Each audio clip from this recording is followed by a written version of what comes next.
Alors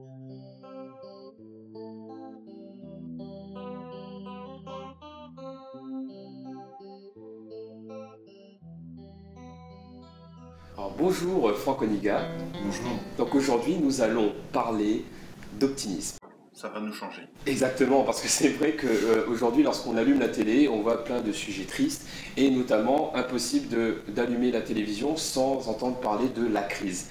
Alors est-ce que tout va si mal en France? Écoutez, je pense qu'on a là affaire à un contexte général assez difficile depuis 2008. Et derrière les grands chiffres macroéconomiques qui sont une réalité, il y a une réalité du quotidien qui est faite de création d'entreprises, de disparition certes, mais aussi d'un certain dynamisme.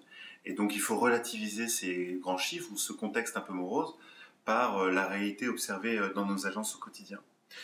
D'ailleurs, si on interroge les Français, c'est ce que nous avons fait récemment dans le cadre d'un baromètre avec l'Institut CSA, on observe que 58% des entrepreneurs, des Français entrepreneurs, se déclarent optimistes quant à l'avenir de leur entreprise. Voilà, donc ils sont bien plus de la majorité à se déclarer optimistes.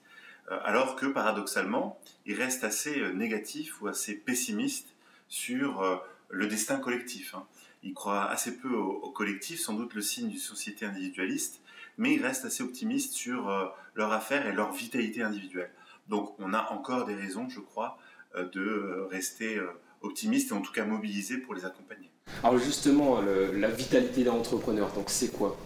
Alors la vitalité de l'entrepreneur, c'est son envie d'agir. Alors évidemment, je prends le terme exprès puisque c'est la signature de la banque que je représente, mais euh, on ne l'a pas prise par hasard, cette signature, c'est parce que ça correspond réellement à ce qui caractérise sans doute l'entrepreneur. C'est l'envie d'agir, l'envie d'entreprendre sa vie.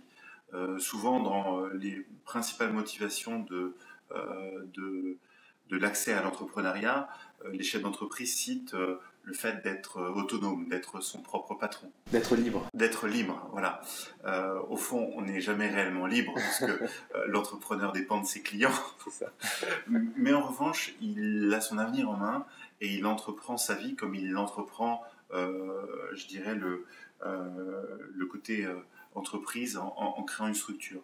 Donc en fait, le fait d'être libre, de ne pas dépendre d'un hiérarchique est cité dans les facteurs, mais aussi le fait de participer au dynamisme régional et économique de sa région. Donc il n'y a pas que des raisons autocentrées qui participent des motivations de la création d'entreprise. Il y a aussi des raisons plus larges de dynamique régionale hein, qui rentrent en ligne de compte. Ça arrive dans les 3-4 premières explications de l'entrepreneuriat. Hein. D'accord. Et est-ce que l'optimisme est finalement une force pour entreprendre? Est-ce que c'est vraiment utile pour l'entrepreneur d'être optimiste? Je crois qu'être optimiste, c'est sans doute pas suffisant, mais c'est nécessaire parce que euh, ça reste assez compliqué de créer une entreprise en France et tout notre rôle, nous, banquiers, banques populaires, c'est d'essayer de leur simplifier la vie et d'être un banquier facilitateur. Il faut que nous puissions, nous, banquiers, lever les freins qui existent dans l'accès au financement, dans la compréhension de notre métier, donc on a de la pédagogie à faire par rapport à ça, et puis les pouvoirs publics ont aussi du chemin à faire, des choses ont été faites, comme le régime de l'auto-entrepreneur, mais qui a connu un certain nombre d'effets pervers qui sont en train de corriger. Et voilà, donc c'est un mouvement collectif qu'il faut engager pour simplifier l'accès à l'entrepreneuriat, car entreprendre, ça n'est pas simple, c'est un état d'esprit, et je crois que c'est un travail permanent au quotidien. Et justement, donc si l'on n'est pas optimiste, à quoi bon voilà, porter son projet si on part défaitiste d'avance? Être optimiste, c'est se donner les moyens de séduire et de convaincre les partenaires de l'entreprise.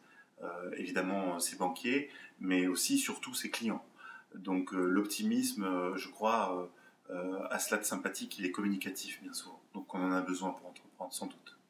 Pour conclure cette interview, est-ce que vous auriez une citation à partager avec nous?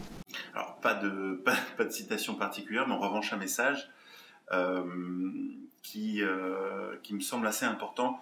On a observé récemment que plus d'un tiers des chefs d'entreprise s'auto-censuraient et ne présentaient même pas leur projet à leur banquier actuellement parce qu'ils anticipaient un refus de la part du banquier. Je crois que c'est désastreux et surtout je les encourage à pousser l'apport des agences, à être audacieux et à challenger les banquiers car notre rôle est de faire du crédit. Alors, pas dans tous les cas, mais de faire du crédit et d'appuyer l'économie. Donc poussez l'apport des agences, soyez audacieux, venez nous rencontrer et nous analyserons vos dossiers avec joie et optimisme. Ok, bah merci, tout est dit et à très bientôt pour une prochaine interview. Merci. Merci.